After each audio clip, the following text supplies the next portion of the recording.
the fine of the towing, illegal parking, should be paid in impounding area for you to have an official receipt. So you have to go there. You cannot just pay here. Because that will constitute a bribery.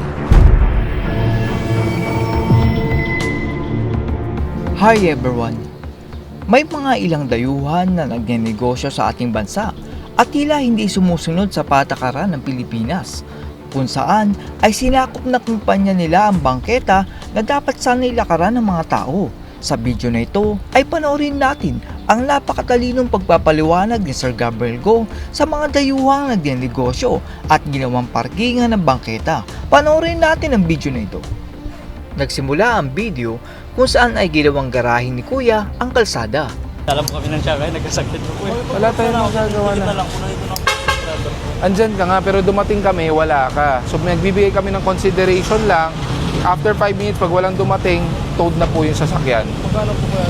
Hindi ko po masasagot ha. Kasi meron pong ano yan, merong per kilometer.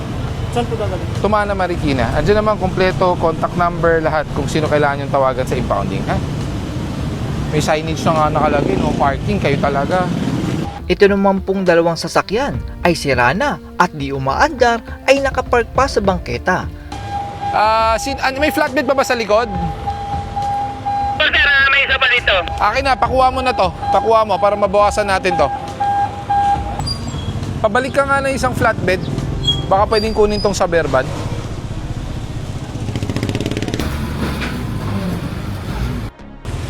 Okay, one down.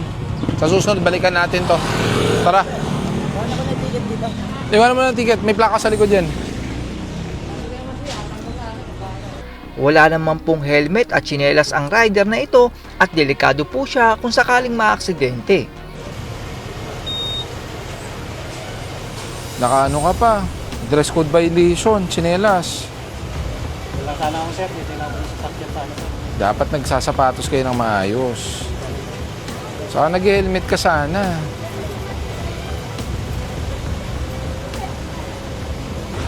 Ito naman pong foreigner na kung saan ay nakatambak ang kanilang malalaking truck sa sidewalk na dapat ay lakaran ng tao. You can give the ticket, no problem. We will park inside a few minutes, okay? Where's your driver? Okay. Where's your driver? Where's the license of your driver?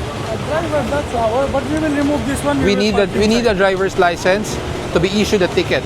Yes, no If problem. none, we will tow this. I will give my license. This is how many cars? One, Two only. two. So we need 2 driver's license. Okay, no problem. I will give the ticket license. Okay? Where? Parang di ako naniniwala may pasok nila eh. Hindi, sige, umpisahan nyo. Hanggat walang nagbibigay ng lisensya.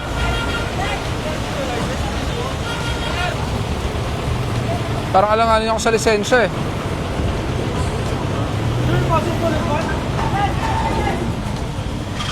Wala kasing LTO eh, para ma-verify sana eh.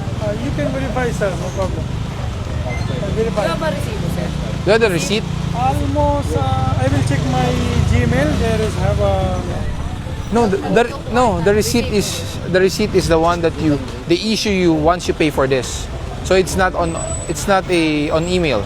It should be a paper. I pay there on almost 2 years and There should be LTO office. Yeah, there should be an official receipt that is accompanied by the license. So where is it? now almost 2 years. Maybe I will check. No problem. Do you have an online portal for the LTO? Yes. Can I check the LTO online? Dito ay ipinaliwanag ni Sir Gabriel Go na ang sidewalk ay hindi dapat pinaparkingan ng truck nila dahil may batas dito na katulad ng batas nila sa kanilang bansa.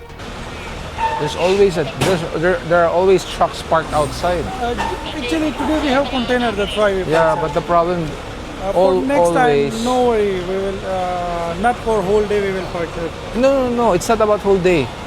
The sidewalk is never used as a parking. Sorry, sir, for this time. You should know that. I mean, it's very Yes, strict yes. in your country, right? Yes.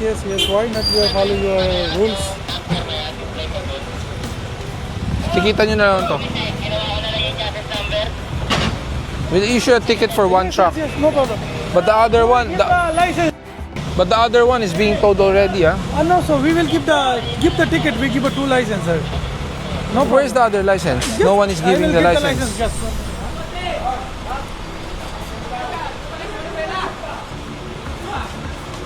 Wala naman nagbibigay. Gagamitin pa lisensya ng iba.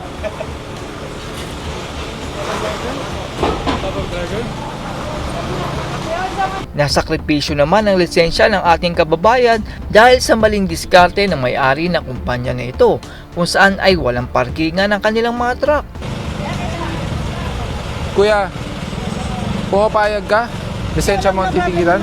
Babayaran naman nila yan. Sa record mo to ha? Kaya lang, Mag-renew ka na eh. Pag nag-renew ako, papasok ba sa Oo naman, syempre. May violation ka eh. Mag-renew ka na. Mag-renew ako itong ano eh. Oo. Nasa iyo. Pag tinakita ko yan, saka hindi ka pwede magmaneho niyan na. Yung classification mo. Bakit boss? Ano yan? Professional yan. AA1, BB1, BCD, okay. Yeah, You can just only get this. Kasi this one, we've been waiting for it. Wala naman nagbigay. Just gave it right now eh. I say to you, sir, just give 2 minutes so they will get the license inside. That's why. If you think so, just few minutes they can remove. You tell him because that's all your. I have a question. Yes, sir. Where are you guys from? Pakistan, sir. Pakistan. Yes, sir. Isn't it? It's very strict there. Yes, sir. We don't even give 5 minutes consideration there. Sir, we need your help this time. No problem. How long have you been here in the Philippines? Almost 3 years. Almost 3 years. Yes, sir. That's the problem. We're adapting to the culture No problem. of the sir. Philippines. Now, once you violated something, it's always about consideration and everything. But if you're in your homeland, you have no choice. You have to follow, right? Yes. I can only give you a consideration on this car. The other one, you can claim it. Nalaman naman na ang malaking truck na ito ay sira pala. Pero paliwanag ni Sir Gabriel Go ay dapat ay ginawa nila ng paraan na hindi nakahalang ang truck sa bangketa. Trust me, we tangled the parts from our side, but unfortunately it was not matching. This was old model. So it Then was we- being repaired here. Yes, brother. Then we Yun. went from the Okay, fashion. this one I'll explain to you. Yes. If it's going to be repaired, Yes. you should have done something else that it won't be obstructing the sidewalk. So actually, Yeah. 26 ton of metal inside. I understand. There was no I understand. machine like even with the. I understand. I understand. That's why we already gave a consideration to Too this much- truck. Trust me, we were with fasting. We postponed our break and our food Yeah. because it was almost 13 Yeah. hours, so 3 hours more. I know. We I focused understand. This area too, and then we helped the area. Yeah, doing The road was not Okay. blocked by us. This one we gave a consideration. We did not issue a ticket anymore. This one we didn't tow it anymore. All right. Okay. Okay. The other one you can claim it in our impounding area in Tumana, Marikina. Dito ay tinangkapan ng dayuhan na manuhol pero hindi yan uubra kay Sir Gabriel Go dahil si Sir Gabriel Go ay tapat at hindi kailanman masusuhulan. And again bringing a little bit. You just cooperate to us. Give me the truck. Okay. So we follow your rules. What you say, your So instructions. basically, you want me to do is to The truck. don't bring the truck, and you're going to pay me. No, never. Maybe I cannot explain you properly. I mean the fine.